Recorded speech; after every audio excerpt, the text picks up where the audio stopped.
Hello বন্ধুরা, সবাইকে good morning. আজ ছুটির দিন, তাই উঠতে একটু দেরি হয়ে গিয়েছিল। তো সকাল উঠে স্নান টান করে নিলাম তাড়াতাড়ি। চলে এলাম, বৃহস্পতিবার তো তাই পুজো দিতে। এই হচ্ছে আমাদের ঠাকুর ঘর, আপনারাও দেখে নিন। তো আমি এখানে ঠাকুরকে সুন্দর করে খেতে দিয়ে দিয়েছি, আর এখানে পুজো দেওয়া হয়েছিল, অর্থাৎ ভোগ দেওয়া আমার তৈরি। এদিকে সকালবেলা টিফিন হচ্ছিল ছেঁড়া পরোটা, পেঠাই পরোটা, আর হচ্ছে ছোলার ডাল। অনেকে বলবে ছেঁড়া নয়, পেটাই। তো তার সাথে চাটনি ছিল, আর ছিল ছোলার ডাল। তো আমিও খেয়ে নিলাম, ঝপঝপ করে হয়ে গেছিল। তারপর একটু রেস্ট নিচ্ছিলাম, সারাদিন এখনো ভিডিও করার সময় আমি পাইনি, যেহেতু শরীরটা ভালো না। কিন্তু পড়তে তো যেতেই হবে। তারপর রেডি ফেডি হয়ে বাসে উঠে পড়লাম পড়তে যাওয়ার জন্য। এদিকে রাস্তা পুরো জ্যাম ছিল, কিন্তু বেশ দিক দিক করতে করতে যাচ্ছিল। আর আমি যাচ্ছিলাম আমাদের কলকাতা ইউনিভার্সিটির সামনে থেকে। এখানে কত সুন্দর সুন্দর খাবারের দোকান। যখন বাসে যাই তখন খেতে ইচ্ছা করে, কাছে তাকা থাকে না, কিন্তু বাস যখন হেঁটে যাই তখন আর ইচ্ছা করে না। এই কলকাতা ইউনিভার্সিটি ক্রস করে বইপাড়ার ভেতর দিয়ে বইপাড়া দেখতে দেখতে চলে এলাম পড়ার জায়গায়। না, এখনো আসিনি, কারণ আমি যেহেতু বরানগর যাচ্ছি, তো যেতে আমার অনেকটাই সময় লাগবে। তো আপনারাই বলুন, আপনারা কারা কারা বইমেলায় আর গেছেন, আর কাদের কাদের কলেজ স্ট্রিট আসতেও ভালো লাগে। এই আমি চলে এলাম ঠনঠনিয়া কালীবাড়িতে। ঠনঠনিয়া মাকে একটা প্রণাম করে টিকিটটা কেটেই নিলাম। এই চলে এসেছি হাতিবাগানে ভেতরে।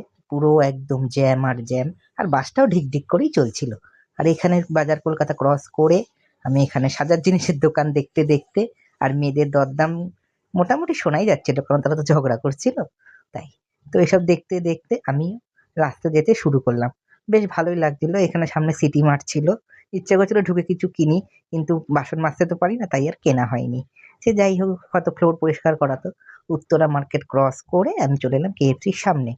খাবারের গন্ধ শুঁকতে শুঁকতে আমি চলে গেলাম পড়তে। ফেরার সময় বাস পাচ্ছিল না, তাই একটা র্যাপিডো বুক করে উঠে পড়লাম।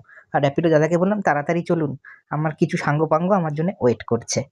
তো উনি বলল, চলো তোমাকে আমি উড়ে পৌঁছে দেবো। তো উনিও উঠতে শুরু করলো। সত্যি দাদা খুব ভালো চালাচ্ছিল, দাদা খুব ভালো মানুষও ছিল, খুব গল্প করছিল আমার সাথে। তো আমিও রাস্তা দেখতে দেখতে চলে এসেছিলাম মোটামুটি কাছেই। তারপর রবীন্দ্রভারতী ইউনিভার্সিটি ক্রস করে দুটো গাড়ির মাঝখান থেকে আমি উঠে পড়লাম টালা ব্রিজে। টালা ব্রিজ নিশ্চয়ই জানেন, এই ব্রিজটা নতুন হয়েছে।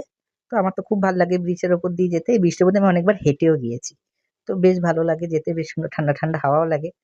কি জানি আমার খুব ভালো লাগে উত্তর কলকাতা। তো আমি এখানে বাড়িও চলে এলাম। এসে দেখলাম অনেকে নেই, কিন্তু একজন আমার জন্য ওয়েট করছিল।